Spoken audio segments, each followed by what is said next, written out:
Acne ഉള്ള ഒരാൾ നമ്മുടെ ഒ പിയിലേക്ക് വരുന്ന സമയത്ത് നമുക്കറിയാം. ഈവൺ ഇഫ് നമ്മളൊന്ന് ചോദിക്കുന്നതിന് മുമ്പ് നമുക്കറിയാം ദിസ് ഈസ് ആക്നെ എക്സ്കോറിയ. കാരണം അത്ര എവിഡൻ്റ് ആയിട്ട് മുഖത്തിൽ കറുത്ത പാടുകളും മാർക്കുകളും ഉണ്ടാവും. Mostly it's an atrophic scar, അതായത് ഒരു കുഴിഞ്ഞ സ്കാർ വരാനുള്ള സാധ്യതയുണ്ട്. എഗെയിൻ ആക്നെ സ്കാർസ് പലതരമുണ്ട്. ചില ക്രീമുകളിൽ, അതായത് തൊലിപ്പുറം വെളുപ്പിക്കാനായിട്ട് ചില കോമ്പിനേഷനുകളിൽ ഈ ക്രീം അവൈലബിൾ ആയിട്ടുണ്ട്. അപ്പോൾ ഇത് ഓവർ ദ കൗണ്ടർ, അതായത് ഒരു ഡെർമറ്റോളജിസ്റ്റ് പ്രിസ്ക്രിപ്ഷൻ ഇല്ലാതെ അത് വാങ്ങി ഉപയോഗിക്കുന്ന ആളുകളുണ്ട്. വെളുത്തെന്ന് മാത്രമല്ല, വെളുത്ത് തുടുത്ത് വരും. കാരണം എന്ന് വെച്ചാൽ ഈ ക്രീം എന്ന് പറയുന്നത് സ്കിന്നിൻ്റെ തിക്നെസ് കുറയ്ക്കും. മാസങ്ങൾക്ക് ശേഷം ഇത് നിർത്താനായിട്ട് ശ്രമിക്കുന്ന സമയത്ത് ഇറിറ്റേഷൻ, സൂര്യപ്രകാശം തട്ടുമ്പോൾ നീറ്റൽ, റെഡ്നെസ്, അങ്ങനെ ഒരു പ്രത്യേകതരം അഡിക്ഷൻ ഈ ഒരു ക്രീം ഡെവലപ്പ് ചെയ്യും. മെൻ്റൽ അഡിക്ഷൻ അല്ല, പക്ഷേ ആക്ച്വൽ നമ്മുടെ സ്കിൻ അതിനോട് അഡിക്റ്റഡ് ആയി. ചിലപ്പോൾ ഈ ക്രീം രാത്രിയിലായിരിക്കും ഉപയോഗിക്കുന്നത്, ഇട്ടിട്ട് ചിലപ്പം കയ്യിലായിരിക്കും കിടന്നുറങ്ങുന്നത്. ഈ ക്രീം തട്ടുന്ന സ്ഥലത്തെല്ലാം സ്ട്രെച്ച് മാർക്സ് ഡെവലപ്പ്. കൊല്ലങ്ങളായിട്ട് ഇത് ഉപയോഗിച്ചിട്ട് ഇത് ആരാണെന്ന് മനസ്സിലാൻ പറ്റാത്ത രീതിയിൽ മുഖത്തിൻ്റെ ഫീച്ചേഴ്സ് മാറി. കഷണ്ടി എന്ന് പറയുന്നത് വളരെ നോർമലായിട്ടൊരു സംഗതിയാണ്, അതൊരു പ്രകൃതി നിയമമാണ്. ഇൻസ്റ്റാഗ്രാമിന് ആക്ച്വലി വേണ്ടതെന്ന് വെച്ച് കഴിഞ്ഞാൽ ഒരു ഷോക്ക് വാല്യൂ ഉള്ള കാര്യങ്ങളാണ്. എനിക്ക് ഓഡിയൻസിനോട് എന്താണ് പറയാനുള്ളതെന്ന് വെച്ച് കഴിഞ്ഞാൽ, dermatology is actually A very difficult science. ഭയങ്കര അൺറിയലിസ്റ്റിക് എക്സ്പെക്റ്റേഷൻസ് ആണ് ഇത്തരം സോഷ്യൽ മീഡിയ ഇൻഫർമേഷൻ ഉണ്ടാക്കുന്നത്. എല്ലാവർക്കും നമസ്കാരം. ഹെൽത്തി സ്കിൻ എന്ന് പറയുന്നത് കേവലം ഒരു സൗന്ദര്യത്തിന്റെ ഒരു കാര്യം മാത്രമല്ല, നമ്മുടെ ഓവറോൾ ഹെൽത്തിനെയും കൂടെ ഡിപ്പെൻഡ് ചെയ്തിരിക്കുന്ന ഒരു കാര്യമാണ് ഹെൽത്തി സ്കിൻ എന്നുള്ളത്. ആൻഡ് ആ ഒരു കാര്യത്തിന് റിലേറ്റഡ് ഒരുപാട് ഡൗട്ട്സ് ഉള്ള ഒരു ഏരിയ ആയിരിക്കും നമുക്ക്, അല്ലെ? സോ ആൻഡ് എനിക്കറിയാം ഇത് കേൾക്കുമ്പോൾ കുറച്ചുകൂടെ നമ്മൾ ലേഡീസിന് കുറച്ച് ഇൻട്രസ്റ്റിംഗ് ആയിട്ട് തോന്നും. അപ്പോൾ എല്ലാവരും ഇങ്ങനെ പോരെ. ഇന്ന് എൻ്റെ കൂടെ ഉള്ളത് consultant dermatologist doctor Praveen Dev ആണ്. Welcome to the show sir. Thank you, my pleasure. അപ്പോൾ ആദ്യം തന്നെ ഞാൻ ആദ്യമേ ഇൻ്റർവ്യൂ തുടങ്ങുന്നതിന് മുമ്പ് പറയാം, എൻ്റെ ഫ്രണ്ട്സ് എല്ലാവരും, അതായത് നമ്മുടെ കൊലീഗ്സ് എല്ലാവരും ഡെർമറ്റോളജിസ്റ്റിനാണ് ഇന്ന് എൻ്റെ ടോക്ക് ഷോയിൽ വരുന്നതെന്ന് പറഞ്ഞപ്പോൾ എവ്രി വൺ വാസ് എക്സൈറ്റഡ്. അപ്പോൾ നമ്മുടെ ടോക്ക് ഷോ എപ്പോഴാണ് സാർ, എപ്പോഴാണ് വരുന്നത്? ടോക്ക് ഷോയ്ക്ക് മുന്നെയോ പിന്നെയോ ഒന്ന് സംസാരിക്കണം. കാരണം എവ്രി വൺ ഈസ് ഹാവിങ് എന്തെങ്കിലും one or the other doubts related to skin ആവാം, ഹെയർ ആവാം. സോ അത്ര വാസ്റ്റ് ആയിട്ടുള്ള, അല്ലെങ്കിൽ അത്ര ആൾക്കാർ ഇപ്പോൾ നോക്കുന്ന ഒരു ഏരിയ ആണ് ഡെർമറ്റോളജി. സോ ആദ്യം തന്നെ ഡെർമറ്റോളജി എന്ന് പറയുമ്പോൾ നമ്മൾ ഈ ചിന്തിക്കുന്ന ഈ ബേസിക് കാര്യങ്ങൾ മാത്രമാണോ കവർ ആവുന്നത്? What is actually dermatology? Dermatology is something related to skin, hair and nail. തൊലിപ്പുറത്തും മുടിയും നഖവുമായിട്ട് റിലേറ്റ് ചെയ്ത എല്ലാ അസുഖങ്ങളും ഡെർമറ്റോളജിയിൽ വരാറുണ്ട്. പിന്നെ there is something called venereology, അതായത് STIs വരാറുണ്ട്. പിന്നെ ലെപ്രസി. ഇതാണ് ഡെർമറ്റോളജി കോഴ്സിൽ മെയിനായിട്ട് വരുന്നത്. ഓക്കെ, ഇപ്പം നമ്മൾ ഇപ്പം നമുക്കറിയാലോ സോഷ്യൽ മീഡിയ. ഇപ്പം ആദ്യം തന്നെ അങ്ങോട്ടേക്ക് വരാം. ഇപ്പോഴത്തെ സോഷ്യൽ മീഡിയ ആൻഡ് ഡെർമറ്റോളജി എന്നുള്ളൊരു ടോപ്പിക് എടുത്തു കഴിഞ്ഞാൽ, ഇപ്പം നമുക്ക് ഇൻസ്റ്റഗ്രാമൊക്കെ എത്രയും ട്രെൻഡിങ് ആയിട്ടുള്ളൊരു കാലഘട്ടമാണ്. ഒരുപാട് ഇൻഫ്ലുവൻസേഴ്സ് ഉണ്ട്. And every one is spreading information related to നമ്മുടെ സ്കിൻ ആയിക്കോട്ടെ, ഹെയർ ആയിക്കോട്ടെ. സോ ശരിക്കും സാറിന് ആസ് എ ഡെർമറ്റോളജിസ്റ്റ് ഈ സോഷ്യൽ മീഡിയ ശരിക്കും ഈ ഡെർമറ്റോളജി എന്നുള്ളൊരു ഏരിയയിൽ എന്തെങ്കിലും നല്ല രീതിയിലാണോ കോൺട്രിബ്യൂട്ട് ചെയ്തിരിക്കുന്നത്, അതോ കൂടുതൽ മിസ്ഇൻഫർമേഷൻസ് ആണോ പാസ് ചെയ്തിരിക്കുന്നത്? അത് എങ്ങനെയാണ് നോക്കിക്കാണുന്നത് ആസ് എ ഡെർമറ്റോളജിസ്റ്റ്? രണ്ടുമുണ്ട്. നല്ല രീതിയിൽ ഉള്ള കാര്യങ്ങൾ ആദ്യം പറയാം. ഇപ്പോൾ ശില്പ പറഞ്ഞ പോലെ വരുന്ന സമയത്ത് everybody is eager to meet a dermatologist because അവർ സോഷ്യൽ മീഡിയയിലൂടെ ഒരുപാട് ഇൻഫർമേഷൻ കിട്ടുന്നുണ്ട്. അപ്പോൾ അവരുടെ പ്രശ്നങ്ങളെപ്പറ്റി അവർ ചെറിയ കാര്യങ്ങളാണെങ്കിൽ പറ്റി അതിനെപ്പറ്റി അവർ ബോധവാന്മാരാണ്. പണ്ട് അങ്ങനെ ആയിരുന്നില്ല. ഇപ്പോൾ ചെറിയൊരു ആക്നെ വന്നു കഴിഞ്ഞാൽ, അല്ലെങ്കിൽ ഏതൊരു മോയ്സ്ചറൈസർ ഉപയോഗിക്കണം, പുറത്തു പോകുന്നതിന് മുമ്പ് സൺസ്ക്രീൻ ഉപയോഗിക്കണം, പ്രശ്നമുള്ള രീതിയിൽ കറുത്ത പാട് വന്നാൽ ഡെർമറ്റോളജിസ്റ്റിനെ കാണണം. ഈ കാര്യങ്ങളെല്ലാം തന്നെ വളരെയധികം ബോധവാന്മാരാണ് ആളുകളെല്ലാം തന്നെ. Because a lot of information reach from through this social media. അപ്പോൾ അത് നല്ലൊരു രീതിയിൽ ഹെൽപ്പ് ചെയ്തിട്ടുണ്ട്. Because everybody is ready to seek treatment. മുമ്പ് അങ്ങനെ ആയിരുന്നില്ല. അവിടെ ഒരു പ്രോബ്ലം വന്ന് ഡോക്ടറെ കാണാനായിട്ട് അവിടെ ഒരു ഡിലേ ഉണ്ടായിരുന്നു. അത് സോഷ്യൽ മീഡിയ അതിനകത്ത് വളരെയധികം ഹെൽപ്പ് ചെയ്തിട്ടുണ്ട്. അതിൻ്റെ ഒരു പ്രോബ്ലം എന്താണെന്ന് വെച്ച് കഴിഞ്ഞാൽ, സോഷ്യൽ മീഡിയയിൽ വരുന്ന പല ഇൻഫർമേഷൻ്റെയും ക്രെഡിബിലിറ്റിയാണ്. അതായത് ഈ ഇൻഫർമേഷൻ കൊടുക്കുന്ന ആളുകൾ പലരും ഡെർമറ്റോളജിസ്റ്റുകളാകണം എന്നില്ല. ദേ വോണ്ട് ബി പ്രൊഫഷണൽസ്. അവർ അല്ലാതെയുള്ള ആളുകളും റുട്ടീനായിട്ടൊരു ഡെർമറ്റോളജി ആയിട്ട് റിലേറ്റഡ് ആയിട്ടുള്ള ഇൻഫർമേഷൻസ് ഒരുപാട് കൊടുക്കാനായിട്ട് തുടങ്ങി. അപ്പോൾ നമുക്ക് എല്ലാവരുടെയും ക്വാളിഫിക്കേഷൻ ഒരു വീഡിയോ കാണുമ്പോൾ നോക്കാനായിട്ട് പറ്റില്ല. അപ്പോൾ ഇതിൽ തരുന്ന പല ഇൻഫർമേഷൻസും മിസ്ഇൻഫർമേഷനാണ്. അതായത് ഒരു റീസെൻറ്റ് സ്റ്റഡി ഡേറ്റ അനുസരിച്ച് more than 50% of the information, അതായത് 50% കൂടുതൽ സോഷ്യൽ മീഡിയയിലൂടെ നമ്മൾ കേൾക്കുന്ന പല കാര്യങ്ങളും തെറ്റായിട്ടുള്ള വിവരങ്ങളാണ്. അപ്പോൾ അത് ചില ബുദ്ധിമുട്ടുകൾ ഉണ്ടാക്കാറുണ്ട്. പക്ഷേ എന്നിരുന്നാലും I would say social media ഒരുപാട് നമുക്ക് ഇൻഫർമേഷൻ തരാനും നമ്മുടെ ഒരുപാട് കണ്ടീഷൻസ് സെൽഫായിട്ട് അസസ് ചെയ്യാനും ഒക്കെ സഹായിക്കുന്നു. സർ, അതായത് ഇപ്പം സോഷ്യൽ മീഡിയ ഇങ്ങനെ വന്നു, ആളുകൾ ഇതിനെക്കുറിച്ച് സംസാരിക്കുമ്പോൾ എല്ലാവർക്കും ഒരു നമ്മളുടെ പ്രശ്നങ്ങൾ എന്തെങ്കിലും ഉണ്ടെങ്കിൽ അത് മാറ്റണം, അങ്ങനെ ഒരു അവയർനെസ് വന്നു എന്നുള്ള പോയിന്റ് സാറ് പറഞ്ഞതുപോലെ ആളുകളിലേക്ക് എത്തിയിട്ടുണ്ട്. പക്ഷേ ഈ പറഞ്ഞ പോയിന്റ്, അതായത് ഇങ്ങനത്തെ ഉള്ള ടോപ്പിക്സ് ഡെർമറ്റോളജിസ്റ്റുകൾ മാത്രമല്ലല്ലോ സംസാരിക്കുന്നത്, അതായത് ഒരു കോമൺ മാൻ ഇൻഫ്ലുവൻസർ ആയിക്കഴിഞ്ഞാൽ എനിക്ക് ആ ഒരു പോയിന്റാണ് ചോദിക്കാനുള്ളൂ. ഇപ്പം നമ്മുടെ കൂട്ടത്തിൽ നിന്ന്, അതായത് യാതൊരു വിധ മെഡിക്കൽ ബാക്ക്ഗ്രൗണ്ടും ഇല്ലാത്തൊരു കോമൺ മാൻ കുറേ ഫോളോവേഴ്സൊക്കെ വന്ന് ഇൻഫ്ലുവൻസർ ആയി. അത് കഴിയുമ്പോൾ ഇപ്പം they have something called collab കിട്ടി, കുറേ ബ്യൂട്ടി പ്രോഡക്ട്സ് ഒക്കെ കിട്ടിയിട്ട് they are acting like they know everything. And അവരിങ്ങനെ വന്നിട്ട് ആ പ്രോഡക്ട്സ് അവരെ സംബന്ധിച്ചിടത്തോളം അത് അവർക്കൊരു ബെനിഫിറ്റ് കിട്ടുന്നത് അവരത് ഒരു ആഡ് പോലെ ചെയ്യുകയാണ്. പക്ഷെ അത് എത്രത്തോളം ക്രെഡിബിൾ ആണ്? അതായത് ഒരു ബാക്ക്ഗ്രൗണ്ടും ഇല്ല, യാതൊരു കോമൺ മാൻ ആണ്, ഒരു വൺ ഫൈൻ ഡേ ഇൻഫ്ലുവൻസർ ആയപ്പോൾ കുറേ പ്രോഡക്ട്സ് വന്നിട്ട് ഇത് ഇങ്ങനെ ചെയ്യൂ, ഇത്ര പ്രൊസീജിയേഴ്സ് ഒക്കെ ഉണ്ടെന്ന് പറയുന്നത് അത് എത്രത്തോളം ക്രെഡിബിൾ ആണ്? ആക്ച്വലി അത് അങ്ങനെ ഒരാൾ പറയുന്നതിൽ ക്രെഡിബിലിറ്റി കുറവാണ്. യൂഷ്വലി നമ്മളിപ്പോൾ ഒരു ഇൻസ്റ്റാഗ്രാമിൽ ഒരു വീഡിയോ വരികയാണെന്നുണ്ടെങ്കിൽ, ഞാനിപ്പോൾ ഒരു ഡെർമറ്റോളജിസ്റ്റ്, ഞാനതിലിരുന്ന് കുറേ ഒരു സയൻറ്റിഫിക് ഇൻഫർമേഷൻ പറയുന്നു. അത് ഇൻസ്റ്റാഗ്രാമിൻ്റെ ആൽഗോരിതം അത് വലുതായിട്ട് പ്രോത്സാഹിപ്പിക്കില്ല. ഇൻസ്റ്റാഗ്രാമിന് ആക്ച്വലി വേണ്ടതെന്ന് വെച്ച് കഴിഞ്ഞാൽ ഒരു ഷോക്ക് വാല്യൂ ഉള്ള കാര്യങ്ങളാണ് വേണ്ടത്. അതായത് ഒരു ബിഫോർ ആഫ്റ്റർ പിക്ചർ, അതായത് മുമ്പ് ഇങ്ങനെയായിരുന്നു, ഞാനിങ്ങനെ ഒരു സാധനം ഉപയോഗിച്ചു, ഞാൻ ഇതിലേക്ക് മാറി, എൻ്റെ കഥ ഇതാണ്, വേറെ ആരും ഉപയോഗിക്കാത്തൊരു സാധനം ഞാൻ കണ്ടുപിടിച്ചു, അതിവിടെ ഉണ്ട്. അപ്പം അങ്ങനത്തെ കാര്യങ്ങളാണ് ഇൻസ്റ്റാഗ്രാം ആൽഗോരിതം തന്നെ പ്രോത്സാഹിപ്പിക്കുന്നത്. പിന്നെ എൻഡോഴ്സ്മെൻറ്റ്സ് ഉണ്ട്, ഒരുപാട് പേര് ഒരുപാട് പ്രൊഡക്ട്സിനെ എൻഡോഴ്സ് ചെയ്തുള്ള ഒരുപാട് അങ്ങനത്തെ ഒരുപാട് വീഡിയോസ് വരുന്നുണ്ട്. ബേസിക്കലി ഇതിൽ നെല്ലും പതിരും തിരിച്ചറിയാൻ നോർമലായിട്ടൊരാൾക്ക് വളരെ ബുദ്ധിമുട്ടുള്ളൊരു അവസ്ഥയിലെത്തിയിരിക്കുകയാണ്. അത് അത്രത്തോളം ഇൻപുട്സ് ഇങ്ങനെ വരുമല്ലോ ഡെയിലി. പണ്ട് നമ്മൾ കേരളത്തിലെ എഞ്ചിനീയേഴ്സിനെ കൊണ്ട് തട്ടി നടക്കാൻ പറ്റില്ല എന്ന് പറഞ്ഞാൽ ഇപ്പം ഇൻഫ്ലുവൻസേഴ്സിനെ തട്ടി നടക്കാൻ പറ്റാത്തൊരു ലെവലിലേക്ക് എത്തി. ആൻഡ് എവ്രി വൺ ഇങ്ങനെ വന്ന് ഓരോ പ്രോഡക്റ്റ് നമുക്ക് ഇൻട്രൊഡ്യൂസ് ചെയ്യും. സോ അത് ആസ് എ ഡെർമറ്റോളജിസ്റ്റ് നമ്മുടെ ഇത് കാണുന്ന ആളോട് എന്താ പറയാനുള്ളത്? അതായത് എവ്രി വൺ ഇസ് ഡിഫറെൻ്റ് അല്ലേ സ്കിന്നൊക്കെ. അപ്പം ഇങ്ങനെ കാണുന്ന പ്രോഡക്ട്സ് വരുമ്പോൾ കൺഫ്യൂസ്ഡ് ആയിട്ട് അതിനെ എങ്ങനെ, ആ ഒരു കൺഫ്യൂഷൻ എങ്ങനെ ഓവർകം ചെയ്യും ആൾക്കാർ എന്നുള്ളത്?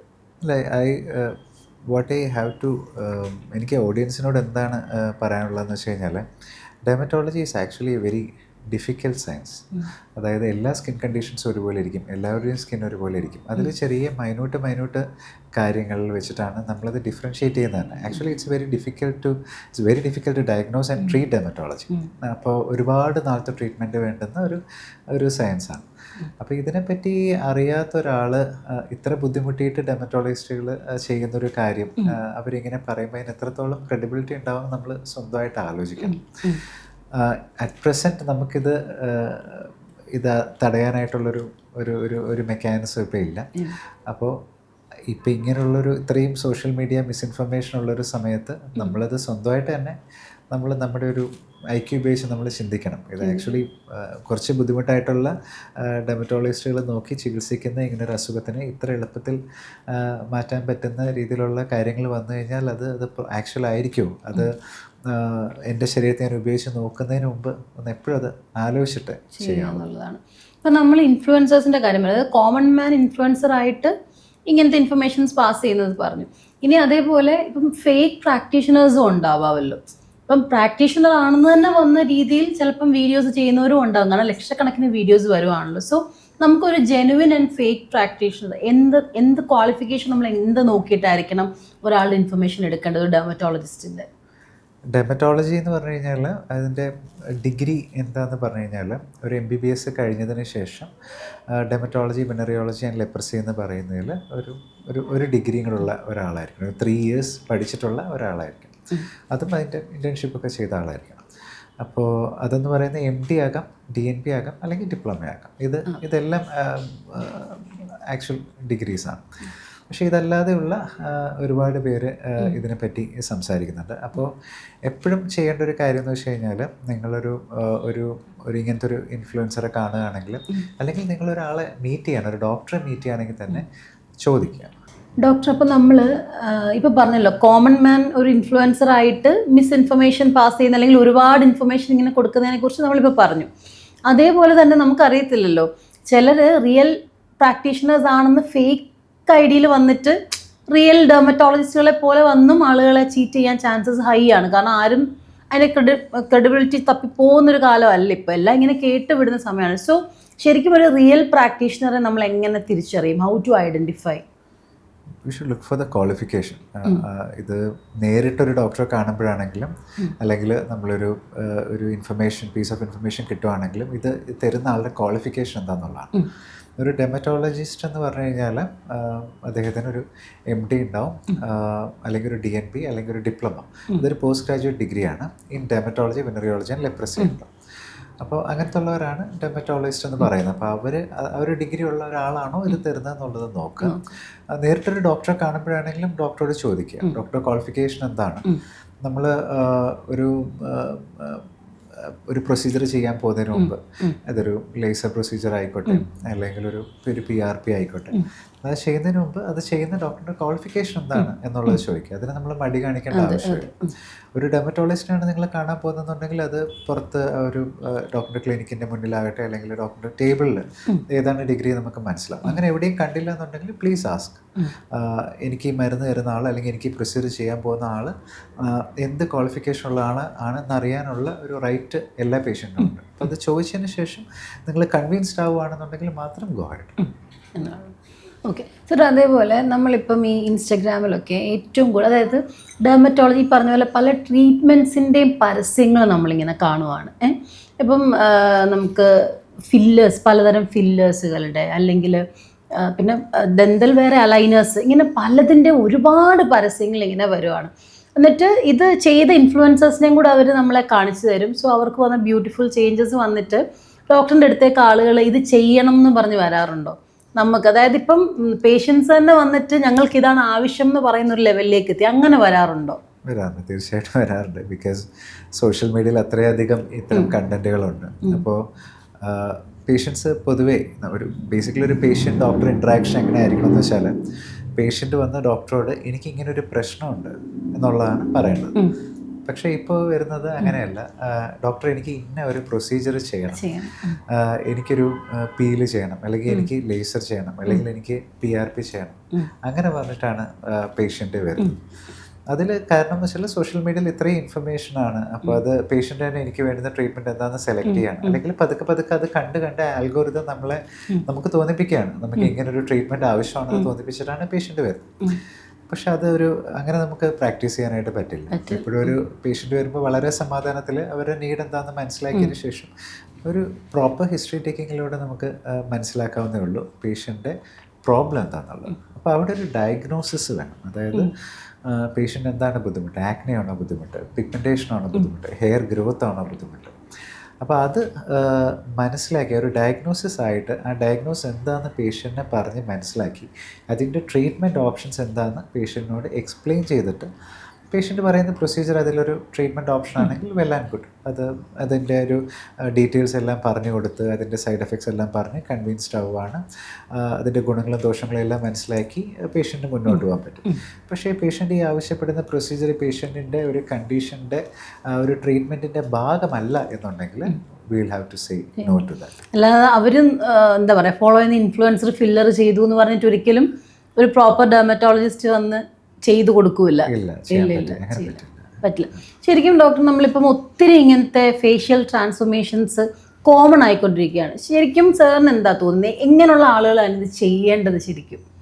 സോ ഈ ട്രീറ്റ്മെൻറ്റ്സ് ഒക്കെ ആർക്ക് വേണ്ടിയിട്ടുള്ളതാണ്? ലൈക്ക് ഇപ്പം നമ്മൾ ഫില്ലേഴ്സ് യൂസ് ചെയ്യുന്നു, ലിപ് ഫില്ലേഴ്സ് വരുന്നുണ്ട്, അല്ലെങ്കിൽ ഫേഷ്യൽ ഫില്ലേഴ്സ് ഒക്കെ ഇല്ലേ? സോ ഇതൊക്കെ ആർക്ക് വേണ്ടിയിട്ടുള്ളതാണ് ശരിക്കും പറഞ്ഞാൽ? ഇങ്ങനെ റീൽസ് കാണുമ്പോൾ ഐ ജസ്റ്റ് വണ്ടർ, ഇതൊക്കെ നമ്മൾ ചെയ്യേണ്ടതാണോ, അല്ലെങ്കിൽ ചെയ്താൽ നല്ലതായിരിക്കുമോ ലോങ് ടേം, ഇങ്ങനെ കുറേ ഡൗട്ടുണ്ട്. സോ ഇതൊക്കെ ഡിസൈൻ ചെയ്തിരിക്കുന്നത് ആർക്ക് വേണ്ടിയിട്ടാണ്, അല്ലെങ്കിൽ നമ്മളത് എടുക്കണമെന്നുള്ളത് അതെന്താ? അല്ല, ബേസിക്കലി നോക്കൂ, ഫില്ലർ ആയിക്കോട്ടെ, എന്ത് പ്രൊസീജിയറും ആയിക്കോട്ടെ. സോ നേരത്തെ പറഞ്ഞത് തന്നെയാണ് അതിൻ്റെ ഒരു ഉത്തരം. എല്ലാം പേഷ്യൻസിന് വേണ്ടിയുള്ളതാണ്. പേഷ്യൻസ് വെച്ചാൽ എല്ലാവർക്കും വേണ്ടിയുള്ളതാണ്. അപ്പോൾ ഇതിൽ ആക്ച്വലി നമ്മുടെ ആവശ്യം എന്താണെന്നുള്ളതാണ്, നമ്മുടെ പ്രോബ്ലം എന്താണ്, ആ പ്രോബ്ലം റെക്കഗ്നൈസ് ചെയ്തിട്ട് ആ പ്രോബ്ലത്തിൻ്റെ ട്രീറ്റ്മെൻറ്റിൻ്റെ ഭാഗമാണ് ആ ഒരു പ്രൊസീജിയർ എന്നെങ്കിൽ മാത്രമേ അത് അലൈൻഡ് ആയിട്ട് പോകുള്ളൂ. ഇപ്പോൾ പലപ്പോഴും ഭയങ്കര അൺറിയലിസ്റ്റിക് എക്സ്പെക്റ്റേഷൻസ് ആണ് ഇത്തരം സോഷ്യൽ മീഡിയ ഇൻഫർമേഷൻ ഉണ്ടാക്കുന്നത്. അതായത് പലപ്പോഴും കുറേയൊക്കെ ഇതിനകത്ത് AI ജനറേറ്റഡ് ആയിട്ടുള്ള കുറേയൊക്കെ ക്രെഡിബിൾ അല്ലാത്ത ഇൻഫർമേഷൻസ് വരികയും അതിൻ്റെ ഭാഗമായിട്ട് ഇത് തുടരെ കണ്ട് ഭയങ്കര അൺറിയലിസ്റ്റിക് ആയിട്ടുള്ള എക്സ്പെക്റ്റേഷൻസ് ആണ് ഉണ്ടാവും. അപ്പം അത്തരം അൺറിയലിസ്റ്റിക് എക്സ്പെക്റ്റേഷൻ എന്ന് വെച്ചാൽ അതിന് നമുക്ക് മീറ്റ് ചെയ്യാൻ പറ്റില്ല. ഈവൻ വിത്ത് ഒരു രീതിയിലുള്ള മെഡിസിനിലൂടെയും പ്രൊസീജിയറിലൂടെയും നമുക്ക് മീറ്റ് ചെയ്യാനായിട്ട് പറ്റും. അത് we have to counsel the patient, പറഞ്ഞ് മനസ്സിലാക്കാണ് നമ്മളത് ചെയ്യാറ്. ശരിക്കും ഈ നമ്മളിപ്പം ആക്നെ ആണല്ലോ ഒരു കോമൺ ആയിട്ടുള്ള ഒരു എല്ലാവരുടെയും, എനിക്കാണെങ്കിൽ പോലും ആക്നെ ഒരു ഇഷ്യൂ ആണ്. ശരിക്കും ഇതിനൊക്കെ ഒരു പെർമനൻറ്റ് ക്യൂർ ഉണ്ടോ, അതോ ജസ്റ്റ് ഒരു കൺട്രോൾ ചെയ്യാമെന്ന് മാത്രമേ ഉള്ളൂ നമുക്ക്? അല്ല, acne is something can be wonderfully treated. Okay, acne വളരെ കോമൺ ആയിട്ടുള്ളൊരു ഇഷ്യൂ ആണ്. അത് പ്രോപ്പറായിട്ട് നമുക്ക് ട്രീറ്റ് ചെയ്യാൻ പറ്റുന്ന ഒരു കണ്ടീഷനാണ്.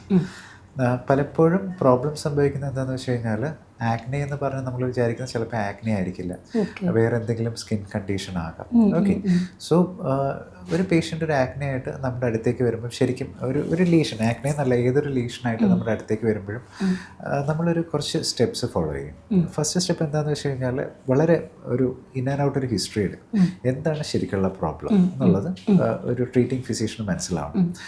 അതുപോലെ തന്നെ ഈ പ്രോബ്ലം മനസ്സിലാക്കിയതിന് ശേഷം നമ്മളൊരു പ്രോപ്പറായിട്ട് എക്സാമിൻ ചെയ്യും. എന്തൊക്കെയാണുള്ളത്? ചിലപ്പം ആക്നെ ആയിരിക്കും, ചിലപ്പം ആക്നെ കാരണം വന്ന കറുത്ത പാടുകളായിരിക്കും, ചിലപ്പം ആക്നെ കാരണം വന്ന സ്കാറായിരിക്കും. ഇതിൻ്റെ എല്ലാം ട്രീറ്റ്മെൻറ്റ് ഡിഫറെൻ്റ് ആണ്.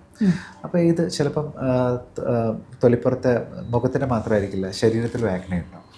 അപ്പോൾ ഇതെന്താണെന്നുള്ളത് പ്രോപ്പറായി നമ്മൾ ഡയഗ്നോസ് ചെയ്യും. ഡയഗ്നോസ് ചെയ്തതിന് ശേഷം നമ്മൾ പേഷ്യൻറ്റിന് അഡ്വൈസസ് കൊടുക്കും. അതായത് രണ്ട് തരത്തിലുള്ള അഡ്വൈസ് ഉണ്ട്. ഒന്ന് ലൈഫ് സ്റ്റൈൽ അഡ്വൈസസ് ഉണ്ട്. ഇപ്പോൾ ആക്നെ ആണെന്നുണ്ടെങ്കിൽ മധുരമുള്ള സാധനങ്ങൾ, പാലുൽപ്പന്നങ്ങൾ കുറയ്ക്കാനായിട്ട് നമ്മൾ പറയും.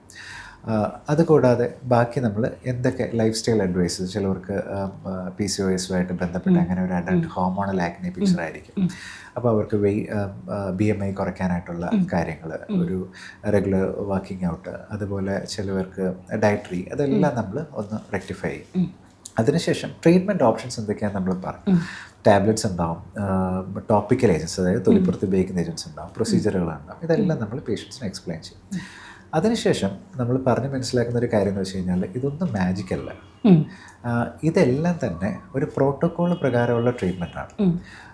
നിങ്ങൾ ഇവിടെയല്ല, കേരളത്തിലല്ല, ഇനി ഒരു വെസ്റ്റേൺ കൺട്രിയിലൊരു ഡോക്ടറെ കാണിച്ചാലും ഇതേ കണ്ടീഷനായിട്ട് കാണിച്ചാൽ you will get the same treatment. Okay, അപ്പോൾ ഇതെന്ന് പറയുന്നത് ഒരാളും ഭാവനയിൽ നിന്ന് എഴുതുന്നൊരു ട്രീറ്റ്മെൻറ്റ് അല്ല. This is something somebody with this condition should get. Okay, ആ ഒരു ട്രീറ്റ്മെൻറ്റ് പേഷ്യൻറ്റിന് കൊടുത്തിട്ട് പേഷ്യൻ്റ് അത് പറഞ്ഞ് നമ്മൾ മനസ്സിലാക്കി കൊടുക്കും. ചിലപ്പോൾ ചില കണ്ടീഷൻസ് ചില പേഷ്യൻസിന് ചെയ്യാനായിട്ട് പറ്റില്ല, ചിലത് കോൺട്രാ ഇൻഡിക്കേറ്റഡ് ആയിരിക്കും. അതായത് ഇന്ന ഓപ്ഷൻസ് ഉണ്ടെങ്കിലും ആ ഓപ്ഷൻസിൽ ചില ഓപ്ഷൻസ് ആ പേഷ്യൻസിന് ഉപയോഗിക്കാൻ പറ്റില്ല എന്നുണ്ടായിരിക്കും. ചില ഓപ്ഷൻസ് പേഷ്യൻസിന് അഫോർഡ് ചെയ്യാനായിട്ട് പറ്റില്ല. ഇതിനുശേഷം ഇറ്റ്സ് പേഷ്യൻസ് റൈറ്റ്, ആ വന്നിരിക്കുന്ന ആളുടെ റൈറ്റാണ് ഇതിൽ ഏത് ട്രീറ്റ്മെൻറ്റാണ് വേണ്ടതെന്ന് തിരഞ്ഞെടുക്കുന്നത്. സോ ഇറ്റ്സ് ലൈക്ക് അതൊരു ഓപ്പൺ ഡിസ്കഷനാണ്. അതിനകത്താണ് നമ്മൾ എന്ത് ട്രീറ്റ്മെൻറ്റ് വേണമെന്ന് തീരുമാനിക്കും. ആ ട്രീറ്റ്മെൻറ്റ് കൂടെ പേഷ്യൻ്റ് അറിയാനുള്ള അവകാശമുണ്ട്. ഇത് എത്ര നാളെടുക്കും ഇത് ബെറ്റർ ആവാനായി. ചിലപ്പോൾ അത് 3 months ആയിരിക്കും. ആക്നെയൊക്കെ ആണെങ്കിൽ it takes from 3 to 6 months. ആക്നയുടെ പിഗ്മെൻറ്റേഷൻ, ആക്നയുടെ സ്കാർ, ഇത് ഏത് ഓർഡറിലാണ് ട്രീറ്റ് ചെയ്യുക, എപ്പോഴും റെഡിയാവും. ഇതൊരു ഡിസ്കഷനാണ്. അപ്പോൾ ഒരു കമ്മ്യൂണിക്കേഷൻ ഒരു പ്രോബ്ലം വരുമ്പോൾ പേഷ്യൻ്റ് എന്താ പറ്റുകയെന്ന് വെച്ചാൽ, പേഷ്യൻ്റ് ആദ്യം ഒരു മാജിക്കൽ റിസൾട്ട്സ് പ്രതീക്ഷിച്ച് അങ്ങ് ഇടയ്ക്ക് അതങ്ങ് ഡ്രോപ്പ് ഓഫ് ചെയ്യും, ട്രീറ്റ്മെൻറ്റ് ചെയ്യുന്ന ഡ്രോപ്പ് ഓഫ് ചെയ്യും. അപ്പോൾ അല്ലാതെ if you ask me, I would say if you see any dermatologist, ഒരു ഏത് ഡെർമറ്റോളജിസ്റ്റ് ആണെങ്കിലും കണ്ടോളൂ, ഒരു ആക്നെ എന്ന് പറയുന്ന പ്രോബ്ലത്തിന് ദർ ഈസ് ആക്ച്വൽ ട്രീറ്റ്മെൻറ്റ്. ഒരു 3 to 6 months usually it gets better. ആണല്ലേ, ഒരു കംപ്ലീറ്റ്ലി ക്യൂറബിൾ സ്റ്റേറ്റിലേക്ക് മാറും. You need maintenance.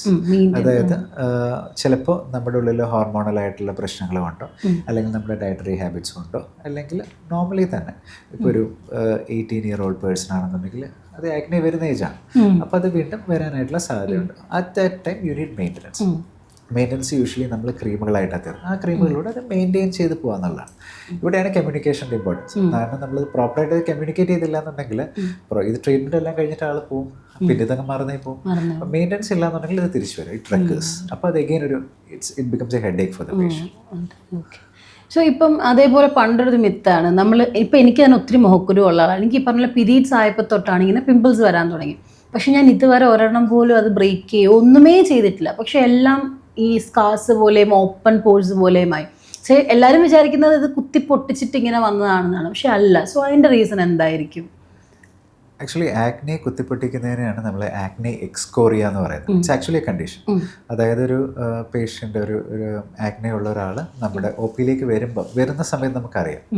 Even if നമ്മളൊന്ന് ചോദിക്കുന്നതിന് മുമ്പ് നമുക്കറിയാം ദിസ് ഈസ് ആക്നെ എക്സ്കോറിയ. കാരണം അത്ര എവിഡൻ്റ് ആയിട്ട് മുഖത്തിൽ കറുത്ത പാടുകളും മാർക്കുകളും ഉണ്ടാവും. അപ്പോൾ ആദ്യം ചോദിക്കുന്ന ഹിസ്റ്ററി ഏതായിരിക്കും, ഇതിങ്ങനെ പിമ്പിൾസ് പിക്ക് ചെയ്യാറുണ്ടോ? പേഷ്യൻ്റ് വിൽ സേ ചെയ്യാറുണ്ട്.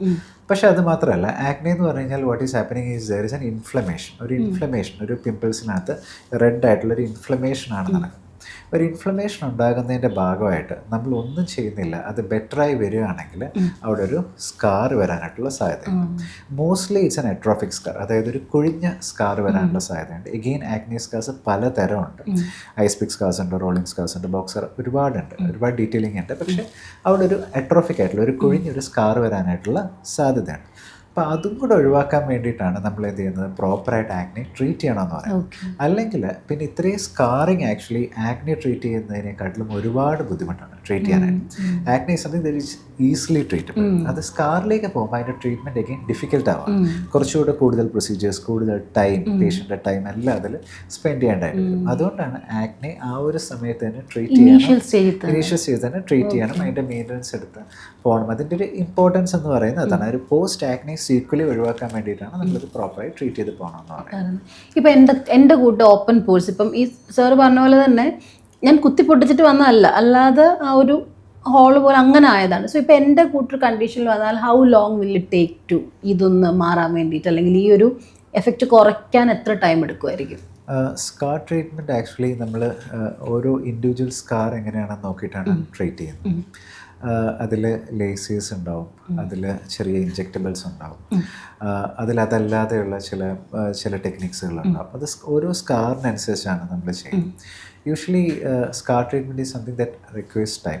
അതൊരു മന്ത്ലി സെഷൻസ് ആയിട്ടേ നമുക്ക് ചെയ്യാൻ പറ്റുള്ളൂ. Usually we plan it for the next 6 months. ഒരു 6 മാസത്തേക്ക് നമ്മൾ പ്ലാൻ ചെയ്യുകയാണ് ചെയ്യുക. What we try to do is that ഇപ്പോൾ നമുക്കൊരു ഡിസ്റ്റൻസിലിരിക്കുമ്പോൾ അപ്രീഷിയേറ്റ് ചെയ്യുന്ന സ്കാറുകൾ ഈ ഒരു ട്രീറ്റ്മെൻറ്റ് കഴിയുമ്പോൾ അതേ ഡിസ്റ്റൻസിലിരിക്കുമ്പോൾ അപ്രീഷിയേറ്റ് ചെയ്യാൻ പറ്റാതിരിക്കുക. ആ ഒരു സ്റ്റേജിലേക്ക് കൊണ്ടുവരാനാണ് നമ്മളവിടെ ട്രൈ ചെയ്യുന്നത്. അത് കംപ്ലീറ്റ് അത് കാണാൻ പറ്റാത്ത രീതിയിലേക്ക് മാറുക എന്ന് പറയുന്നത് ചിലവരിൽ ബുദ്ധിമുട്ടാകാൻ സാധ്യതയാണ്. But we try your best അത് മനസ്സിലാകാതിരിക്കാനായിട്ട് മാറ്റുന്ന രീതിയിലേക്ക് കൊണ്ടുവരാനായിട്ട് നമ്മൾ ആ ട്രീറ്റ്മെൻറ്റിലൂടെ ശ്രമിക്കാറുണ്ട്. ഓക്കെ. അതേപോലെ അടുത്തൊരു കാര്യമാണ് സ്കിൻ വൈറ്റനിങ് എന്നുള്ളത്. ഇപ്പം എല്ലാവരും ഈ പറയുന്ന പോലെ ഒരുപാട് പ്രോഡക്ട്സ് യൂസ് ചെയ്യുന്നതും എല്ലാം സ്കിൻ വൈറ്റനിങ് എന്നുള്ളൊരു കാര്യത്തിലാണ്. ശരിക്കും പറഞ്ഞാൽ നമുക്ക് ഓരോരുത്തർക്കും ഓരോ സ്കിൻ ടോൺ ഉണ്ടല്ലോ. സോ ഈ സ്കിൻ വൈറ്റനിങ്ങിന് വേണ്ടി നമ്മൾ ഉപയോഗിക്കുന്ന ഈ ക്രീം അതിൻ്റെയൊക്കെ ഒരു ആവശ്യകത ഉണ്ടോ ശരിക്കും? സ്കിൻ വൈറ്റനിങ് ആക്ച്വലി നോക്കൂ, അതും എഗൈൻ ഒരു ഇൻസ്റ്റാഗ്രാം ട്രെൻഡാണ് എന്ന് പറയാം. വൈറ്റനിങ്ങിനെക്കാട്ടിലും you should give importance to a healthy skin. ഒരു ഹെൽത്തി സ്കിൻ എന്ന് പറഞ്ഞു കഴിഞ്ഞാൽ അസുഖങ്ങളില്ലാത്ത സ്കിൻ. ആക്നെ ഈസ് ഒരു ചെറിയൊരു അസുഖമായിട്ട് നമുക്ക് കണക്കാക്കാം. അങ്ങനെ അസുഖങ്ങളില്ലാത്ത പിഗ്മെൻറ്റേഷൻ, അതായത് ആക്നെയ്ക്ക് ശേഷം വരുന്ന പിഗ്മെൻറ്റേഷൻ ഉണ്ട്, അതൊക്കെ അസുഖങ്ങളാണ്. പല രീതിയിലുള്ള അസുഖം, പിഗ്മെൻറ്റേഷനൊക്കെ മെലാസ്മയാകാം, വേറെ രീതിയിലുള്ള പിഗ്മെൻറ്റേഷനൊക്കെ, അങ്ങനത്തെ പ്രോബ്ലംസ് ഒന്നും ഇല്ലാത്തൊരു ഹെൽത്തി സ്കിൻ, അതിനെയാണ് നമ്മൾ ആഗ്രഹിക്കേണ്ടത്. അല്ലാതൊരു സ്കിൻ വൈറ്റനിങ് ആവരുത് നമ്മുടെ ഒരു താല്പര്യം എന്ന് പറയുന്നത്. എഗെയിൻ സ്കിൻ വൈറ്റനിങ്ങിൻ്റെ പുറവിന് പോകുമ്പോൾ ഒരുപാട് ബുദ്ധിമുട്ടുകൾ വരാറുണ്ട്. ഇപ്പോൾ ഈ ഇടയൊക്കെ ആയിട്ട് ന്യൂസിലൊക്കെ വരുന്നുണ്ടായിരുന്നു. There are certain whitening creams, ചില വൈറ്റനിങ് ക്രീംസ് ഉണ്ട്. അപ്പോൾ ഈ ക്രീമിൽ ആക്ച്വലി അത് ഫോറിൻ കൺട്രീസിൽ നിന്ന് വരുന്നതാകും. എന്താണ് അതിൻ്റെ ഇൻഗ്രീഡിയൻസ് നമുക്ക് കറക്റ്റായിട്ട് മനസ്സിലാവില്ല. ഇത്തരം ക്രീമുകളിൽ മെർക്കുറിയുടെ അളവ് പെർമിറ്റഡിനെക്കാട്ടിലും കൂടുതലായിട്ട് കാണുകയും ഈ മെർക്കുറി ശരീരത്തിലേക്ക് പോയി കിഡ്നിയിൽ അസുഖങ്ങൾ ഉണ്ടാക്കുകയും ചെയ്തിട്ടുണ്ട്. ഫെയിലിയർ ആയ കേസസ്. എക്സാക്ട്ലി. ന്യൂറോളജിക്കൽ ഇഷ്യൂസ് ഉണ്ടാക്കുക, കിഡ്നി ഇഷ്യൂസൊക്കെ ഉണ്ടാക്കുന്ന അസുഖങ്ങൾ ഉണ്ടാക്കുകയും ചെയ്തിട്ടുണ്ട്. അപ്പോൾ ആലോചിക്കണം, നമ്മളൊരു ചിലപ്പോൾ ഇത് ഉപയോഗിക്കുന്ന ആൾക്ക് ഒരു പ്രോബ്ലം ഇല്ലാത്ത ഒരാളായിരിക്കും ഇത് ഉപയോഗിക്കുന്നത്, ഒരു ആവശ്യമില്ലാത്തൊരു അസുഖത്തിലേക്ക് പോവുകയാണ്. അതുകൂടാതെ സ്റ്റിറോയിഡൽ ക്രീമുകളുണ്ട്. സ്റ്റിറോയിഡ്, എനിക്ക് ആദ്യം പറയാനുള്ള steroid is something which is ഒരു ഡെർമറ്റോളജിസ്റ്റിൻ്റെ വളരെ ഇമ്പോർട്ടൻ്റ് ആയിട്ടുള്ളൊരു ട്രീറ്റ്മെൻറ്റ് മെഡിസിനാണ് സ്റ്റിറോയിഡ് എന്ന് പറയുന്നത്. ആ മെഡിസിന് ആക്ച്വലി പ്രോബ്ലംസ് ഒന്നുമില്ല. സൊറിയാസിസ്, എക്സിമ തുടങ്ങിയ അസുഖങ്ങളുടെ ട്രീറ്റ്മെൻറ്റ് ഡെർമറ്റോളജിസ്റ്റുകൾ എപ്പോഴും പ്രിസ്ക്രൈബ് ചെയ്യുന്ന ഒരു ക്രീമാണ് സ്റ്റിറോയിഡൽ ക്രീം എന്ന് പറയുന്നത്. അപ്പോൾ അത് പ്രിസ്ക്രൈബ് എന്ന് വെച്ചാൽ അതിനർത്ഥം എന്ന് വെച്ചാൽ ഇത്ര ദിവസത്തേക്ക് ഇന്ന രീതിയിൽ ഉപയോഗിക്കാമെന്ന് ഡോക്ടർ പറയുന്ന അനുസരിച്ച് ഉപയോഗിക്കുകയാണെങ്കിൽ അങ്ങനെ പ്രശ്നങ്ങളൊന്നും ഇല്ലാതെ അസുഖം മാറാൻ സഹായിക്കുന്ന ഒരു ക്രീമാണ് സ്റ്റിറോയിഡ് എന്ന് പറയുന്നത്. പക്ഷേ ചില ക്രീമുകളിൽ, അതായത് തൊലിപ്പുറം വെളുപ്പിക്കാനായിട്ട് ചില കോമ്പിനേഷനുകളിൽ ഈ ക്രീം അവൈലബിൾ ആയിട്ടുണ്ട്. അപ്പോൾ ഇത് ഓവർ ദ കൗണ്ടർ, അതായത് ഒരു ഡെർമറ്റോളജിസ്റ്റ് പ്രിസ്ക്രിപ്ഷൻ ഇല്ലാതെ അത് വാങ്ങി ഉപയോഗിക്കുന്ന ആളുകളുണ്ട്. അപ്പോൾ അത് പൊതുവെ ഒരു ഡെർമറ്റോളജിസ്റ്റ് ഈ ഒരു ക്രീം തരികയാണെങ്കിൽ അത് തരിക ഒരു 1-1.5 മാസം 2 മാസത്തേക്കൊക്കെയാണ് തരാൻ സാധ്യതയുള്ളത്. മോണിറ്റേർഡ് ആയിട്ടാണ് തരിക. അപ്പോൾ ഇത് മാസങ്ങളോളം ഉപയോഗിക്കുന്ന ആളുകളുണ്ട്. പ്രത്യേകിച്ച് ഒരു 16-17 വയസ്സുള്ള പെൺകുട്ടികളായിരിക്കും ഇങ്ങനെ പൊതുവെ കണ്ടിട്ടുള്ളത്. അപ്പോൾ ഈ ഒരു ഏജിൽ പെൺകുട്ടികളാണ് ഇത്തരം ക്രീമുകൾ ഉപയോഗിക്കുന്നത്. അപ്പോൾ ഇത് ഉപയോഗിക്കുമ്പോൾ കണ്ടിന്യൂസ് ആയിട്ട് മാസങ്ങളോളം ഇത് ഉപയോഗിക്കുകയാണ്. കാരണം അവർക്കറിയില്ല ഇതുകൊണ്ട് എന്തെങ്കിലും ബുദ്ധിമുട്ടുണ്ടാവും. ഇത് ഉപയോഗിച്ച് തുടങ്ങുമ്പോൾ ഭയങ്കര ബെറ്ററായിട്ട് ഫീൽ ചെയ്യും. അതായത് മുഖമൊക്കെ പിഗ്മെൻറ്റേഷനൊക്കെ പോയി മുഖമൊക്കെ വെളുത്ത് വരും. വെളുത്തെന്ന് മാത്രമല്ല, വെളുത്ത് തുടുത്ത് വരും. കാരണം എന്ന് വെച്ചാൽ ഈ ക്രീം എന്ന് പറയുന്നത് സ്കിന്നിൻ്റെ തിക്നെസ് കുറയ്ക്കും. സ്കിന്നിൻ്റെ തിക്നെസ് കുറയ്ക്കുമ്പോൾ സ്കിന്നിൻ്റെ താഴെയുള്ള ബ്ലഡ് വെസൽസ് എല്ലാം കുറച്ച് പുറത്ത് കണ്ടു തുടങ്ങും. നമ്മളതിനെ ടീലൻജക്ടേഷ്യ എന്ന് പറയും. അപ്പോൾ മൊത്തത്തിൽ ഇങ്ങനെ ചുമന്ന് തുടുത്ത് വരും. എല്ലാവരും ചോദിക്കും എന്ത് പറ്റി നമ്മളെ ചുമന്ന് തുടുത്ത് വരുന്നുണ്ടല്ലോ. എല്ലാവരും ഭയങ്കര ഹാപ്പി. മാസങ്ങൾക്ക് ശേഷം ഇത് നിർത്താനായിട്ട് ശ്രമിക്കുന്ന സമയത്ത് ഇറിറ്റേഷൻ, സൂര്യപ്രകാശം തട്ടുമ്പോൾ നീറ്റൽ, റെഡ്നെസ്, അങ്ങനെ ഒരു പ്രത്യേകതരം അഡിക്ഷൻ ഈ ഒരു ക്രീം ഡെവലപ്പ് ചെയ്യും. അതായത് അഡിക്ഷൻ ഒരു മെൻ്റൽ അഡിക്ഷൻ അല്ല, പക്ഷേ ആക്ച്വൽ നമ്മുടെ സ്കിൻ അതിനോട് അഡിക്റ്റഡ് ആയി കഴിയും. അത് നിർത്താനായിട്ട് ശ്രമിക്കുമ്പോൾ ആ ക്രീമിനോട് ആ ക്രീം ഇല്ലാതാവുന്ന ഒരു അവസ്ഥ വരുമ്പോൾ സ്കിൻ റിയാക്ട് ചെയ്തുകൊണ്ടിരിക്കും. അതുകൂടാതെ ചിലപ്പോൾ ഈ ക്രീം രാത്രിയിലായിരിക്കും ഉപയോഗിക്കുന്നത്, ഇട്ടിട്ട് ചിലപ്പം കയ്യിലായിരിക്കും കിടന്നുറങ്ങുന്നത്. ഈ ക്രീം തട്ടുന്ന സ്ഥലത്തെല്ലാം സ്ട്രെച്ച് മാർക്സ് ഡെവലപ്പ് ചെയ്യും. അതുപോലെ ഈ ക്രീം ഉള്ളിലേക്ക് പോവുകയും ഡയബറ്റീസ് മെലിറ്റസ്, അതായത് ഷുഗറിൻ്റെ അസുഖം, അതുകൂടാതെ കുഷിങ്സ് ഡിസീസ്, അതായത് ഹോർമോണലായിട്ടുള്ള പ്രശ്നങ്ങളൊക്കെ ഉണ്ടാക്കാൻ സാധ്യതയുള്ള മാരകമായിട്ടുള്ളൊരു പ്രോബ്ലമാണ് ടോപ്പിക്കൽ സ്റ്റിറോയിഡ് അബ്യൂസ് എന്ന് പറയുന്നത്. ഇത് ചെയ്യുന്ന എന്തിനാണ്? വൈറ്റനിങ്ങിന് വേണ്ടിയാണ്. ചിലപ്പോൾ പ്രോബ്ലം ഒന്നും ഇല്ലാത്ത ഒരാളായിരിക്കും, ഒരു യങ് ആയിട്ടുള്ള ഒരാളായിരിക്കും ഇത് സ്റ്റാർട്ട് ചെയ്യുന്നത്, എത്തിപ്പെടുന്നതോ വലിയ വലിയ പ്രശ്നങ്ങളിലേക്ക്. എനിക്ക് ഓർക്കാൻ പറ്റുന്ന ഒരു കേസ് എന്ന് പറഞ്ഞു കഴിഞ്ഞാൽ, ഒരിക്കൽ ഒരു പെൺകുട്ടി ഇങ്ങനെ ഒപ്പിയിൽ കാണിക്കാനായിട്ട് വന്നു. അപ്പോൾ വന്നപ്പോൾ തന്നെ മനസ്സിലായി ഇങ്ങനെ ടോപ്പിക്കിൽ നമുക്ക് ആ ഒരു ഫീച്ചേഴ്സ് കാണുമ്പോൾ തന്നെ നമ്മൾ പിക്ക് ചെയ്യും. അതായത് ഇന്ന പ്രശ്നങ്ങളുണ്ട്, മുഖമൊക്കെ ചുമന്ന്, ഇതൊക്കെ ആയിട്ട് ഇതിൻ്റെ എല്ലാ ഫീച്ചേഴ്സും ഉണ്ട്. അപ്പോൾ 2 പേര് വന്നു. അപ്പോൾ അതിൽ 2 കുട്ടികളുണ്ട്. അപ്പോൾ അനിയത്തി എന്തോ ആണ് കൂടെയുള്ളത്.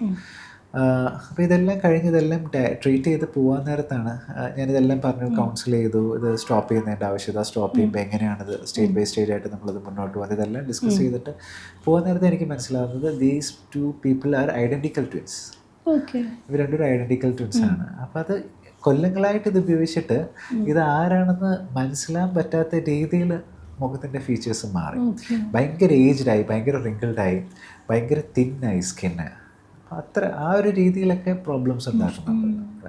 അപ്പോൾ നമ്മൾ സർ പറഞ്ഞ ഈ സ്കിൻ വൈറ്റനിങ് ക്രീംസ് നമ്മൾ ഈ കാണുന്നത് മാത്രമല്ലാതെ സ്റ്റിറോയിഡ് കണ്ടന്റ് ഉള്ളതും കൂടെ വാങ്ങി യൂസ് ചെയ്താലുള്ള കാര്യമാണല്ലോ സാർ ഇപ്പോൾ പറഞ്ഞത്. പക്ഷേ അതോടൊപ്പം തന്നെ പറഞ്ഞു അതേസമയം ഒരു proper dermatologist steroid creams use ചെയ്യുമെന്ന് പറഞ്ഞല്ലോ. സോ അത് ഏത് കേസസിലാണ്, എപ്പോഴാണ് അങ്ങനത്തെ ക്രീംസിൻ്റെ ആവശ്യം വരിക? നമ്മൾ ഈ പറഞ്ഞ പോലെ സോറിയാസിസ് അല്ലേ, അതുപോലെ തന്നെ എക്സിമ, അതുപോലെ തന്നെ ചില തരം പിഗ്മെൻറ്റേഷൻ ട്രീറ്റ് ചെയ്യാനായിട്ട് ഡെർമറ്റോളജിസ്റ്റുകൾ ഈ ക്രീമുകൾ ഉപയോഗിക്കാറുണ്ട്. അപ്പോൾ എഗെയിൻ ക്രീമിൻ്റെ മിസ്യൂസ് വരുന്നത് അത് ഉപയോഗിക്കുന്ന രീതിയിലാണ്. മന്ത്സ് ആൻഡ് മന്ത്സ് ഇത് ഉപയോഗിച്ചുകൊണ്ടിരിക്കുക, ഇത് എവിടെ സ്റ്റോപ്പ് ചെയ്യണം എന്ന് അറിയാതിരിക്കുക, ഇത് ഉപയോഗിക്കേണ്ട രീതി രാവിലെ വൈകിട്ട് ഉപയോഗിക്കുക. അപ്പോൾ അങ്ങനെ അതിലാണ് ആക്ച്വലി ഈ ഒരു പ്രോബ്ലം വരുന്നത്. അതേപോലെ ട്രെൻഡിങ് ഒരു കാര്യമാണ് laser treatments, laser hair removal. So അങ്ങനത്തെ ഒരുപാട് പേഷ്യൻസ് ഇപ്പോൾ വരുന്നുണ്ടോ? ലേസർ ട്രീറ്റ്മെൻറ്റ് എഗെയിൻ ലേസർ എന്ന് പറയുന്നത് ഒരു ട്രീറ്റ്മെൻറ്റ് മൊഡാലിറ്റിയാണ്. അതായത് ചില അസുഖങ്ങൾക്ക് മരുന്നുകൾ പോരാതെ വരുമ്പോൾ, അതായത് നമ്മൾ ഉപയോഗിക്കുന്ന ക്രീമുകളോ ടാബ്ലറ്റുകളോ പോരാതെ വരുമ്പോൾ നമ്മൾ ഉപയോഗിക്കുന്ന ഒരു മെഷീനറിയാണ് ലേസർ എന്ന് പറയുന്നത്. പലതരത്തിലുള്ള ലേസർ ഉണ്ട്.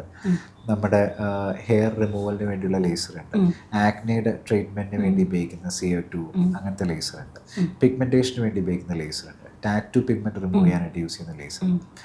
ഇതെല്ലാം തന്നെ ഒരു എനർജി സോഴ്സാണ്. ഇതിൻ്റെ എല്ലാ മെക്കാനിക്സ് ഓഫ് ആക്ഷൻ എല്ലാം ഡിഫറെൻ്റ് ആണ്. ഇപ്പോൾ അത് വൈഡ്ലി നമ്മൾ യൂസ് ചെയ്യുന്നുണ്ട്, ഡെമറ്റോളജിയിൽ യൂസ് ചെയ്യുന്നുണ്ട്. അതായത് കുറച്ച് മെഡിസിൻസ് വെച്ച് മാത്രം നമുക്ക് റെസ്പോൺസ് കാണാൻ പറ്റാത്ത ചില കണ്ടീഷനുകളിൽ വളരെയധികം ഹെൽപ്ഫുള്ളാണ്. അപ്പോൾ ഇതും നമ്മൾ ആ ട്രീറ്റ്മെൻറ്റിൻ്റെ ഭാഗമായിട്ട് തന്നെ ആ ഒരു ടോപ്പിക്കലും ഓറലും അതുപോലെ തന്നെ പ്രൊസീജിയറിലും ഒരുമിച്ച് തന്നെ കൊണ്ടുപോകാറുണ്ട്. എനിക്ക് ഒരു ഡൗട്ടാണ്. അതായത് ഇപ്പോൾ നമ്മൾ എല്ലാവരും ഇപ്പം ബോഡി ഹെയർസ് ഒക്കെ കഴിയുന്നത് ഈ പറഞ്ഞ ഇല്ലാണ്ടാക്കാനാണല്ലോ നോക്കുക. പക്ഷെ ശരിക്കും നമ്മുടെ ബോഡിക്ക് അല്ലെങ്കിൽ സ്കിന്നിനൊരു പ്രൊട്ടക്ഷൻ അല്ലേ ഈ ഒരു, അല്ലേ? അങ്ങനെ ആയിരുന്നല്ലോ നമ്മൾ പണ്ടൊക്കെ. അതൊരു മിത്താണോ ശരിക്കും? അതായത് നമ്മുടെ ഈ സ്കിൻ ഹെയർസ് നമ്മുടെ സ്കിന്നൊരു പ്രൊട്ടക്ഷൻ പോലെയാണ്. പക്ഷെ ഇപ്പം അതെല്ലാവരും ഈ പറഞ്ഞതുപോലെ ട്രെൻഡ് കണ്ടിട്ട് കംപ്ലീറ്റ്ലി എങ്ങനെ ഇല്ലാണ്ടാക്കാം എന്നുള്ള ലേസർ ട്രീറ്റ്മെൻറ്റ്സ് വെച്ച് ലേസർ ഹെയർ റിമൂവൽ ട്രെൻഡാണ്. അതിൻ്റെ ഒരുപാട് ആഡുകൾ കാണാം അത് ചെയ്യുന്ന ഹോസ്പിറ്റൽസിൻ്റെ.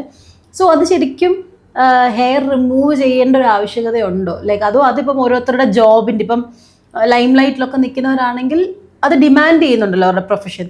അത് കണ്ടിട്ടൊരു കോമൺ മാൻ അങ്ങനെ ചെയ്യേണ്ട കാര്യമുണ്ടോ?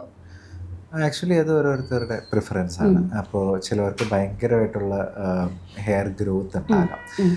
അത് ചിലപ്പോൾ അത് കാഴ്ചയിൽ ബുദ്ധിമുട്ടായി മാറുന്നവരുണ്ട്. ചിലപ്പോൾ അവർക്കത് ഡെയിലി റിമൂവ് ചെയ്യുമ്പോൾ അവരുടെ ഗ്രോത്ത് റേറ്റ് കൂടുതലായിരിക്കും. ഒരുപാട് അവർക്ക് അതിൽ ടൈം കൺസ്യൂം ചെയ്യുക, ടൈം അതിൽ വരുന്നുണ്ടായിരിക്കും. അപ്പോൾ it's actually a personal choice. Laser hair removal actually അതൊരു പ്രോബ്ലം ഇല്ലാത്ത പ്രൊസീജിയറാണ്. If you doing it from ഒരു പ്രോപ്പറായിട്ടുള്ള ഡെമറ്റോളജിസ്റ്റ് അടുത്ത് ചെന്ന് പ്രോപ്പറായിട്ടുള്ള സെഷൻസ് ഒക്കെ അറ്റൻഡ് ചെയ്ത് പ്രോപ്പറായിട്ട് ചെയ്യുകയാണെന്നുണ്ടെങ്കിൽ അതിന് പ്രോബ്ലംസ് ഉണ്ടാകാറില്ല. പിന്നെ ഏതൊരു പ്രൊസീജിയറിനെ പോലെ അതിനും ചെറിയ പ്രശ്നങ്ങൾ ഉണ്ടാകാം. ബട്ട് എഗെയിൻ അത് ഡീൽ ചെയ്യാൻ പറ്റുന്ന പ്രശ്നങ്ങളേ ഉള്ളൂ. But you would be fine. അങ്ങനെ ഒരു വലിയൊരു പ്രൊസീജിയർ അല്ല അത്. ഓക്കെ. അതേപോലെ സ്കിൻ റിലേറ്റഡ് ഹെയറിൻ്റെ ഒത്തിരി ആളുകൾ വരുന്നുണ്ടാവുമല്ലോ. സോ ഏറ്റവും കോമൺ ആയിട്ട് വരുന്ന അങ്ങനത്തെ ഇപ്പം ഹെയർ റിലേറ്റ് ചെയ്ത് വരുന്നത് അങ്ങനത്തെ എന്തെങ്കിലും ഒരു ഇഷ്യൂ കോമൺ ആയിട്ട് വരുന്നതുണ്ടോ? ഏറ്റവും കോമൺ ആയിട്ട് വരുന്നത് അഗെയിൻ നമ്മൾക്ക് മുടിയായിട്ട് ബന്ധപ്പെട്ട് വരുന്നത് കഷണ്ടിയും മുടി കൊഴിച്ചിലുമാണ്. അപ്പോൾ കഷണ്ടി എന്ന് പറയുന്നത് വളരെ നോർമലായിട്ടൊരു സംഗതിയാണ്. അതൊരു പ്രകൃതി നിയമമാണ്, അതിങ്ങനെ മുടി പോവുക എന്നുള്ളത്. പക്ഷേ ചിലപ്പോഴൊക്കെ അത് ഏർലി ആയിട്ട് ഒത്തിരി നേരത്തെ വരാറുണ്ട്. അപ്പോൾ അങ്ങനെ വരുന്ന സമയത്ത് അത് ഭയങ്കര ഡിസ്ട്രെസ്സിങ് ആണ്. അപ്പോൾ നമ്മുടെ ഒരു സൊസൈറ്റിയൽ ആയിട്ടുള്ള അല്ലെങ്കിൽ ഒരു സൗന്ദര്യ പ്രതീക്ഷകളെ അത് മീറ്റ് ചെയ്യാതെ വരും. അപ്പോൾ ആ ഒരു സമയത്ത് അതൊരു ബുദ്ധിമുട്ടായിട്ട് വരാറുണ്ട്. അപ്പോൾ അങ്ങനെ നമ്മളതിനെ ട്രീറ്റ് ചെയ്യാറുണ്ട്. ഹെയർ ഫിക്സിങ് പോലത്തെ അങ്ങനത്തെ അത് ഡെർമറ്റോളജിയിൽ വരുന്നത് തന്നെയല്ലേ? അല്ല, ഹെയർ ഫിക്സിങ് ഡെർമറ്റോളജിയിൽ വരുന്നതല്ല. ഡെർമറ്റോളജിയിൽ ഒരു കഷണ്ടി ട്രീറ്റ് ചെയ്യുന്നത്, അതായത് ഒരു മെയിൽ പാറ്റേൺ ഹെയർ ലോസ് അല്ലെങ്കിൽ ഒരു ഡെർമറ്റോളജിസ്റ്റ് എങ്ങനെയാണ് ഒരു മെയിൽ പാറ്റേൺ ഹെയർ ലോസ് അല്ലെങ്കിൽ ഒരു ഫീമെയിൽ പാറ്റേൺ ഹെയർ ലോസിനെ ട്രീറ്റ് ചെയ്യുന്നതെന്ന് വെച്ച് കഴിഞ്ഞാൽ അതിന് ടോപ്പിക്കലായിട്ടുള്ള ഏജൻസ് ഉണ്ട്. അതായത് ഈ സ്പ്രേ പോലത്തെ സിറം പോലത്തെ മരുന്നുകളുണ്ട്. അത് കൂടാതെ തന്നെ ചിലപ്പോൾ നമ്മൾ കഴിക്കുന്ന മരുന്നുകൾ തരാറുണ്ട്.